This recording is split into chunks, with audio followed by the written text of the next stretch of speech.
नमस्कार दोस्तों, स्वागत है आप सभी का एजुकेशन के 86 पे। चैनल पे नए हैं तो चैनल को सब्सक्राइब कीजिए, बेल आइकन दबा के, ताकि हर वीडियो का नोटिफिकेशन आप तक सबसे पहले जा सके। तो ये खबर है आरआरबी एनटीपीसी के छात्रों के लिए और जो भी छात्र ग्रुप डी का एग्जाम देना चाहता है उनके लिए।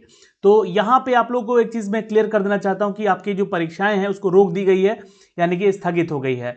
तो परीक्षा स्थगित है और ये कमिटी को एक समय दिया गया है कि इस कमिटी को यहाँ पे बोला गया है कि 4 मार्च तक आप लोग जो है अपना रिपोर्ट यहाँ पे रेलवे रिक्रूटमेंट बोर्ड को दिया जाए और एक कमेटी बैठाई गई है। जैसा कि मैंने आपको सुबह एक वीडियो के माध्यम से सारा अपडेट दिया था, एक न्यूज़ के माध्यम से दिया था कि अब यहाँ पे ट्वीट किया गया है एएनआई के द्वारा और ट्वीट करके बताया गया है कि रेलवे अपने इस फैसले को लेने जा रही है कि यहाँ पे इसका एग्जाम रोका जाएगा और इसके ऊपर एक कमेटी बैठेगी। तो इस कमेटी में कौन कौन से लोग शामिल होंगे उसके बारे में भी एक नोटिफिकेशन अपडेट आ चुका है और इस कमेटी में क्या फैसले और कैसे फैसले लिए जाएंगे उसके बारे में बात होगी। लेकिन यहां से आप लोगों से भी सुझाव मांगा गया है, तो आप लोगों को भी सुझाव देना है। वो कैसे देना है सुझाव, इस वीडियो के माध्यम से आपको सब कुछ क्लियर करेंगे। उससे पहले एक छोटा सा अपडेट आप लोग के लिए, जो भी छात्र अनअकैडमी पे बीपीएससी परीक्षा की तैयारी करना चाहता है उनके लिए अनअकैडमी लेकर आया है दोस्तों यहाँ पे एक धमाकेदार ऑफर। ये ऑफर है रिपब्लिक डे के लिए। आज गणतंत्र दिवस है, आप सभी को गणतंत्र दिवस की बहुत सारी शुभकामनाएं हैं। तो यहाँ से 25 तारीख से लेकर 27 तारीख तक ये आप लोग का ऑफर चल रहा है। अगर आप 12 महीने से ऊपर का कोई भी सब्सक्रिप्शन लेते हैं बीपीएससी की तैयारी को लेकर तो आपको 6 महीने का सब्सक्रिप्शन बिल्कुल यहाँ पे फ्री में दिया जा रहा है और ये सिर्फ और सिर्फ आपको 27 जनवरी तक एक्टिव रहेगा चीजें।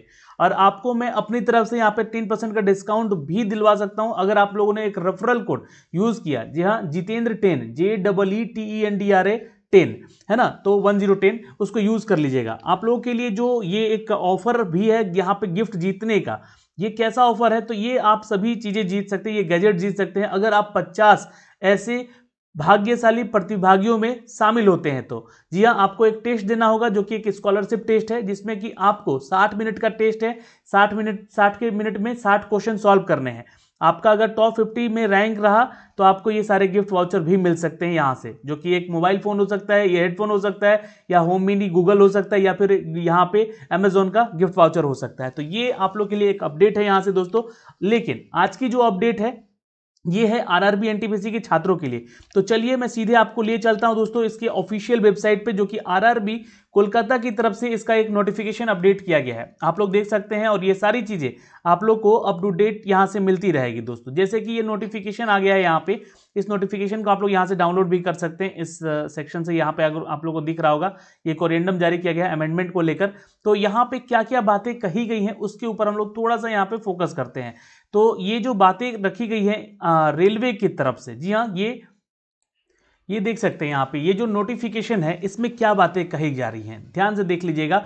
Ongoing recruitment by RRB, it's a constitution of high power committee. यहाँ पे आप लोग के लिए एक हाई पावर कमिटी का गठन किया जा रहा है जो कि आपके इस एग्जाम को लेकर, चूंकि देखिए अभी बहुत जगह ही प्रोटेस्ट चल रहे थे और जब से एनटीपीसी का रिजल्ट दिया गया है उसमें विवाद, उसके अलावा ग्रुप डी के एग्जाम में कुछ अमेंडमेंट यहाँ पे किए गए कि हम लोग यहाँ पे एग्जाम को 2 फेज में लेंगे, तो उस पर भी बात। यही नहीं, इसमें एक चीज तो मेंशन ही नहीं किया गया है मेडिकल फिटनेस को लेकर, जो स्टैंडर्ड बढ़ा दिया गया है उसके बारे में तो चर्चा ही नहीं है। तो आप लोगों को एक जब सुझाव की बात की मैंने की यहाँ पे कि आप लोगों को सुझाव मांगा गया है, वो इस आप लोगों को ईमेल आईडी पे जाके अपना सुझाव प्रकट करना है कि हम लोग को ये चीजें हैं। तो आप उस सुझाव में सब कुछ लिखेंगे, जो सारी चीजें आप लोग को यहाँ पे डिमांड है, ठीक है। तो यहाँ पे मैं अब इस चीज के बारे में थोड़ा सा विस्तारित बताऊंगा चीजों को, ठीक है। तो यहाँ पे देखिए, यहाँ पे बोला गया कि a high power committee has been form to look into the concern and the doubt raise by the candidate. ये कैंडिडेट को बोला गया है कि आप लोग जो भी आप लोग के डाउट्स हैं इस एग्जाम को लेकर, इस जो भी प्रोसेस हो रहा है रेलवे की तरफ से इसको लेकर, जी हाँ, for the regarding of the first stage computer based test of centralize employment, जी हाँ, notification 1/2019 and for the non-technical popular category issued by the Railway Recruitment Board 14 and the 15th January of 22। तो यहाँ पे बोला गया है कि आपके जो भी डाउट है, जो भी आप लोगों का कंसर्न है, उसके ऊपर ही हम लोग चर्चा करने के लिए एक कमिटी बैठा रहे, जिस कमिटी में 5 लोग शामिल होंगे। वे कौन लोग होंगे तो ये ध्यान रखिएगा। पहले हैं जो कि ये प्रिंसिपल एग्जीक्यूटिव डायरेक्टर है, इंडस्ट्रियल रिलेशन से बिलोंग करते हैं, रेलवे रिक्रूटमेंट बोर्ड में है ये, जी हाँ, ये चेयरपर्सन है वहाँ पे, ध्यान में रखिएगा। और दूसरे हैं executive director for the establishment RRB, railway board से ही है ये, और ये मेंबर सेक्रेटरीट हैं, ये यहाँ पे इस कमेटी में शामिल हो रहे हैं। और तीसरे हैं यहाँ पे चीफ पर्सनल ऑफिसर एडमिनिस्ट्रेशन है, ये वेस्टर्न रेलवे जोन से आएंगे ये। और चौथे हैं यहाँ पे दोस्तों चेयरपर्सन है ये आरआरबी चेन्नई के, और ये भी मेंबर है यहाँ पे इस कमेटी के। और पांचवें हैं दोस्तों chairperson from the RRB Bhopal. तो ये 5 लोगों का कमेटी गठित हुआ है। अब इन लोगों को क्या ड्यूटी दिया गया है? इन लोगों को ड्यूटी दिया गया है कि जो भी इश्यूज हैं छात्रों के, आप लोग उनको कलेक्ट करें, और कलेक्ट करने के बाद यहाँ पे सारी चीज़ें जो है आरआरबी को सौंपे। और ये इसके लिए समय भी आपको यहाँ से इन्होंने मेंशन किया है। The committee will be go into the following issues raise by the candidate and the given recommended. तो यहाँ पे इनको क्या करना है, तो रिजल्ट 1 को लेकर जो स्टेज CBT 1 का जो NTPC का एग्जाम हुआ है उसका रिजल्ट आया है, उसमें क्या आखिर दुविधा आ रही है, क्या प्रॉब्लम आ रही है, और इसकी जो मेथोलॉजी को समझना पड़ेगा, और उसको यूज करके यहाँ पे शॉर्टलिस्टिंग कैंडिडेट्स को सेकेंड CBT के लिए without affecting existing shortlisted candidate, मतलब कि जिनका सिलेक्शन हो चुका है उनको अफेक्ट नहीं होना चाहिए, इस बात का भी ध्यान रखना है, और इनकी समस्याओं को सुनना है। तो क्या बातें, तो देखिए बातें तो यहाँ पे क्लियर है कि आप लोग को जब बोला गया था कि 20 गुना हम रिजल्ट देंगे, तो 20 गुना रिजल्ट चाहिए, ना कि 20 लाख रोल नंबर यहाँ पे इन्होंने मेंशन कर दिया है, ऐसा हमें नहीं चाहिए। तो ये बातें इसमें भी मेंशन करना होगा आप लोगों को। अपने इस जो ईमेल आईडी दिया गया है, इसमें बोला गया है छात्रों को कि आप लोग भी यहाँ पे अपने जो समस्याएं हैं यहाँ पे रेज करें, बताएं, सजेशन दें, आप लोगों से मांगा गया है। अच्छा, दूसरा यहाँ पे अपडेट है दोस्तों कि introduction of the second CBT CN RRC 1/2019, यानी कि जो ग्रुप डी की बात हो रही है RRC में, यहाँ पे जो कि CBT 2 को लेकर बातें रखी गई है कि आखिर इसके ऊपर क्या विषय बन रहा है, क्या हो रहा है, तो इसको भी लेकर, क्योंकि देखिए एग्जाम है RRB ग्रुप डी का, और एग्जाम का ठीक 20 दिन पहले आप क्या कर रहे हैं, तो इसमें अमेंडमेंट कर दे रहे हैं कि हम लोग पहले फेज का एग्जाम के बाद दूसरा फेज भी लेंगे। तो आप लोग को क्लियर होना चाहिए कि देखिए 2018 में यहाँ पे 1.89 करोड़, यानी कि लगभग 1,79,00,000, यानी कि लगभग 2 करोड़ छात्र जो हैं ये पार्टिसिपेट किए थे, और एक ही CBT एग्जाम हुआ था, और आप लोगों को यहाँ पे आप लोगों ने उसका एग्जाम भी लिया और उनकी ज्वाइनिंग भी हुई। लेकिन अब जब यहाँ पे आपके ठीक एग्जाम के 2 या 3 20 या 25 दिन बचे हुए, तो आप लोग नया अमेंडमेंट निकाल रहे हैं कि हम लोग यहाँ पे क्या कर रहे हैं कि 2 एग्जाम ले रहे हैं, तो उसको भी हटाया जाए, इसको भी पीछे लिया जाए, एग्जाम एक ही होना चाहिए। चूंकि इस बार जो है छात्र इसमें मात्र 1.126 करोड़ है, यानी कि लगभग 1.25 करोड़ मान के चले, है ना, यस 1.15 करोड़ है यहाँ डेटा। तो यहाँ डेटा के साथ भी जो बोर्ड है वो खेल रहा है, तो इसको भी लेकर यहाँ पे गंभीरता से आप लोगों को लिखना पड़ेगा कि ये हम लोगों को चीज़ें हैं, एक ही एग्जाम लिया जाए, इसमें कोई 2 एग्जाम ना होना चाहिए। अच्छा, तीसरी चीज़ें देखिए इन लोगों को बोलना पड़ेगा, और ये लोग बोलेंगे भी कि हम लोगों ने अपने नोटिफिकेशन में लिखा हुआ है कि RRB जब आप लोगों को नोटिफिकेशन देता है तो उसमें मेंशन किया रहता है कि जब भी वैकेंसीज में घटा या बढ़ाव होगा तो हम यहाँ पे जरूर आप लोग का अपडेट कर देंगे। और इसमें जो भी चीज़ें बोली गई हैं कि हम लोग इस बहाली की परीक्षा को रद्द भी कर सकते हैं, स्थगित भी कर सकते हैं, इसके लिए आप लोग को कोई भी चीज़ें आवाज़ नहीं उठानी पड़ेगी। तो ये तो मनमानी हो जाएगी अगर ऐसी होती रही, तो आप फिर रिजल्ट जब देंगे उस समय बोल देंगे हम इतने ही लड़के को सेलेक्ट करेंगे, तो वो तो आपकी मनमानी हो जाएगी, या फिर आप लोग नहीं मानेंगे तो हम लोग परीक्षा रद्द कर देंगे, तो ये तो मनमानी हो जाएगी, तानाशाही हो जाएगी। तो वो ना हो यहाँ पे इस बार, या इसलिए यहाँ पे आप लोगों से बोला गया कि कैंडिडेट को यहाँ पे अपना कंसर्न देना होगा, सजेशन देना होगा, तो सारी चीज़ें आपको यहाँ से मेंशन करके बतानी होगी इस डेटा में। अब देखिए दूसरी चीज़ क्या होगी यहाँ पे कि मेडिकल स्टैंडर्ड को भी लेकर यहाँ पे बातें रखी गई हैं, लेकिन इसका यहाँ पे सिर्फ 2 ही अपडेट बोला गया है, यहाँ पे देख सकते हैं सिर्फ 2 ही। मेडिकल स्टैंडर्ड्स में जो चीज़ें बढ़ाई गई हैं उसको लेकर अपडेट नहीं दिया गया है, तो वहाँ पे भी आयोग को आप लोगों को लिखना पड़ेगा, बोर्ड को बताना पड़ेगा कि जो मेडिकल स्टैंडर्ड्स आप लोगों ने दिए हैं हम लोगों को पिछली बार, मतलब जो फर्स्ट टाइम नोटिफिकेशन में दिया गया है वही रहने दिया जाए। क्योंकि देखिए यहाँ पे अगर कोई भी छात्र किसी भी एग्ज़ाम के फॉर्म को आज भरता है और उसका आप 4 साल के बाद एग्ज़ाम लेंगे, जब उसका मेडिकल टेस्ट लीजिएगा, तो उसके जाहिर सी बात है आई साइट में कहीं ना कहीं कुछ ना कुछ अगर दिक्कतें हो जाती हैं, तो इसके जिम्मेवार भी सिर्फ RRB है। कारण है उसके पीछे कि आप एक ही एग्ज़ाम के पीछे 4 साल वेट कराइएगा, तो कोई हर दिन दिन प्रतिदिन यहाँ पे बूढ़ा होते जा रहा है, जवान तो होगा नहीं, यानी उसका उम्र तो पीछे जाएगा नहीं, तो उसके हो सकता है कि आई साइट में कुछ दिक्कत आ जाए। तो इस सब जो स्टैंडर्ड है वही रखिए, पुराना वाला ही। नया स्टैंडर्ड में आप लोगों ने क्या बढ़ा के रख दिया है यानी कि B1 या B1 B पर जो है सिलेक्शन आप लोग का होगा, तो उसको हटाइए, वो चीज़ें भी आप लोग को वहाँ पे मेंशन करनी पड़ेगी। ये सारी चीज़ें जो आपकी समस्याएं हैं छात्रों की, यहाँ पे मेंशन करना होगा। अब देखिए ये जो कमिटी बैठा है, ये सिर्फ मेरे हिसाब से जहाँ तक मुझे लगता है कि ये कमिटी, ये आप लोगों को सिर्फ टाइम को यहाँ पे खींचने की बात की गई है। यहाँ पे आयोग को कमिटी बैठाने का या बोर्ड को कमिटी बैठाने की जरूरत ही नहीं थी। जिस प्रक्रिया से एग्जाम चल रहा था उस प्रक्रिया से आप एग्जाम लेते हैं। सीधी सी बात है, यहाँ पे 20 लाख लोगों का रिजल्ट देना था, आपको 20 गुना रिजल्ट देना था, एक्चुअली सॉरी माफ करेंगे, 20 गुना रिजल्ट देना था, तो आप 20 गुना रिजल्ट देते यहाँ पे आप लोग, ना कि 20 लाख रोल नंबर यहाँ मांगा गया।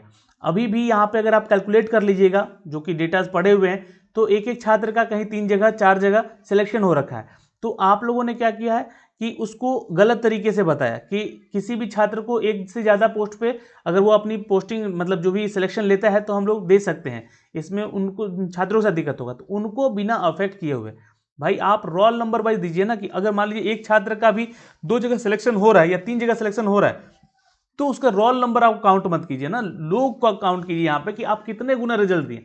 आप रिजल्ट को ही गुना में बदल दिए हैं, मतलब कि आप इतना गुना रिजल्ट दिए ये बोल रहे हैं, ये नहीं बोल रहे कि इतने गुना छात्रों को हम रिजल्ट दिए हैं, ये तो नहीं हो रहा है यहाँ पे, तो इसमें सुधार किया जाए।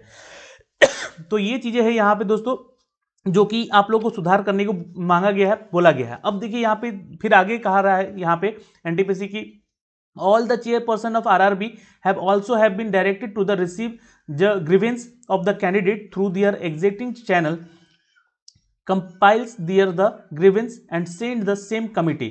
मतलब कि आप लोगों को क्या करना है, जो ये कमेटी बैठी है ये सभी चेयरपर्सन को यहाँ पे क्या करना है, ये सारी चीज़ें सौंपनी है आरआरबी को। आरआरबी को सौंपेगी कब तक भाई, तो आप लोग को मेंशन किया गया है कि कैंडिडेट जो है अपना सजेशन जो है ये आप लोग को 16 फरवरी 2022 तक यहाँ पे इस जो ईमेल आईडी है इसमें सजेस्ट करना होगा। और उसके बाद ये जो जाएगा आरआरबी के चेयरपर्सन के पास सारा चीज़, इसका एक कंक्लूजन निकालेंगे ये लोग और इसको समरी किया जाएगा। और देन उसके बाद जो है आरआरबी के जितने चेयरपर्सन है वो 4 मार्च तक आरआरबी को यहाँ पे ये सारी चीज़ें रिकमेंड करेंगे और उसके ऊपर एक यहाँ पे अपना रिपोर्ट प्रस्तुत करेंगे। और ये रिपोर्ट जो है क्या करेगी आप लोगों को, जी हाँ, अब आरआरबी जो है वो फिर अपडेट करके नया नोटिफिकेशन जारी करेगी, जिसमें कि अभी बहुत सारे छात्र का फिर पूछना भी है यहाँ पे कि क्या फिर हमारे एग्जामिनेशन यहाँ पे होंगे सेकेंड सीबीटी वाला जो एनटीपीसी का है, तो उसको लेकर अपडेट दे दिया गया फाइनली कि देखिए यहाँ पे कोई भी एग्जाम अभी आपका नहीं है, सभी परीक्षाएं को रोकी गई है इस कारण से, जो कि चीज़ें यहाँ पे बहुत ही ज़्यादा एक उग्र रूप ले रहा था। तो इसको देखते हुए और खासकर बिहार के छात्र ने अपनी इस जीत को मनवाने का फैसला किया है, तो उनको श्रेय जाता है। यहाँ पे बहुत सारी जगह पे प्रोटेस्ट होने शुरू हो गए थे, तो यहाँ पे पटना में खासकर जितने भी छात्र यहाँ पे लगे हुए थे कि नहीं इसके ऊपर बात की जाए, तो ये बात अब शुरू हुई है। लेकिन कमेटी बैठाना कोई सॉल्यूशन नहीं था, इनको अगर इस चीज़ को करना ही था तो चुपचाप यहाँ पे जो भी चीज़ें जो भी प्रोसेस चल रहा था उसी के ऊपर काम करना था। अब कमेटी बैठी है तो टाइम टेकन तो होना है, 4 मार्च तक गया। अब 4 मार्च के बाद ये जो कमेटी जो है आरआरबी को सौंपेगी और आरआरबी दिया कब तक ये अपने डिसीजन को यहाँ पे छात्रों को बताएगी और कब तक ये प्रोसेस चलता रहेगा, कब तक ये प्रोसेस खत्म होगा, इसके ऊपर कोई चर्चा नहीं हुई है। तो कब तक हमारा एग्जाम होगा उसके बारे में भी जल्द से जल्द यहाँ पे बताया जाए। आप लोगों को ये जो है मेल आईडी जो दिया गया है, इस मेल आईडी पे जाके आपको बताना पड़ेगा। तो ये आप लोग समझ रहे हैं यहाँ पे कि इस पे जाके आप लोगों को सब कुछ अपडेट करना होगा, ठीक है। और उसमें ये मेंशन भी करना होगा कि हमारे एग्जाम जल्द से जल्द लिए जाए और जल्द से जल्द ज्वाइनिंग कराया जाए। हाँ, ये चीज़ और है, छात्रों को यहाँ पे लिखना पड़ेगा कि जो भी आप लोग प्रोसीजर आप लोग फॉलो कर रहे हैं कि जो ग्रुप डी में भी 2 एग्जाम लिए जाए, आप लोग लीजिए, लेकिन अगला कोई वैकेंसी निकाल के लीजिए। नई वैकेंसी में नई चीज़ें जोड़ कर लाएंगे तो हमें उससे कोई एतराज़ नहीं है भाई। बिल्कुल यहाँ पे आप लोग जो वैकेंसीज का अपडेट चल रहा है उसके अनुसार हम लोग तैयार हैं पूरे साल, यहाँ पे 3 साल 4 साल से तैयारी कर रहे हैं, तो हमारा एग्जाम भी उसी पैटर्न पे लिया जाए। ये बातें सारी आप लोग को यहाँ पे बतानी होगी, जो कि ये मेंशन किया गया। और ये देख सकते हैं आप लोगों को ये जो नोटिफिकेशन है 26 तारीख को अपडेट कर दिया गया है और मैं आपको इस वीडियो के माध्यम से ये सारा डिटेल आपको अपडेट कर रहा हूँ। अगर आपका कोई भी डाउट है या फिर आपका कोई सजेशन है तो आप लोग कमेंट सेक्शन में लिखिएगा, और नहीं तो आप लोग को यहाँ पे तो अपना सजेशन देना ही देना है, ठीक है। और ये आप सभी छात्रों को मैं बोलूँगा, सभी अभिभावकों को बोलूँगा, सभी शिक्षकगण को भी बोलूँगा कि आप लोग भी यहाँ पे गाइड करें कि जो भी चीज़ें यहाँ पे गलत हो रही हैं उन सभी चीज़ों को आप लोग को यहाँ पे मेंशन करवाना पड़ेगा। तो सब साथ होंगे तो सबका अच्छा विकास होगा, नहीं तो सब टूटेंगे, सब बिखरेंगे तो यहाँ पे किसी का कुछ नहीं होने वाला है। तो इस बात के लिए आप लोगों को भी यहाँ मैं एक वीडियो के माध्यम से एक न्यूज़ देना चाह रहा हूँ, ये अपडेट देना चाह रहा हूँ कि सब एक साथ रहें और जो भी फैसला होगा सहमति से होगा, और जो भी यहाँ पे आरआरबी अपना सहमति बताएगा या फिर जो भी अमेंडमेंट करके नया नोटिफिकेशन जारी करेगा उसका अपडेट हम आपको जरूर अपने चैनल के माध्यम से पहुंचाने का प्रयास करेंगे। ऑल द बेस्ट, मिलेंगे आपसे अगले वीडियो में, तब तक के लिए बाय बाय, टेक केयर, ध्यान रखिएगा अपना और अपने परिवार का। धन्यवाद दोस्तों।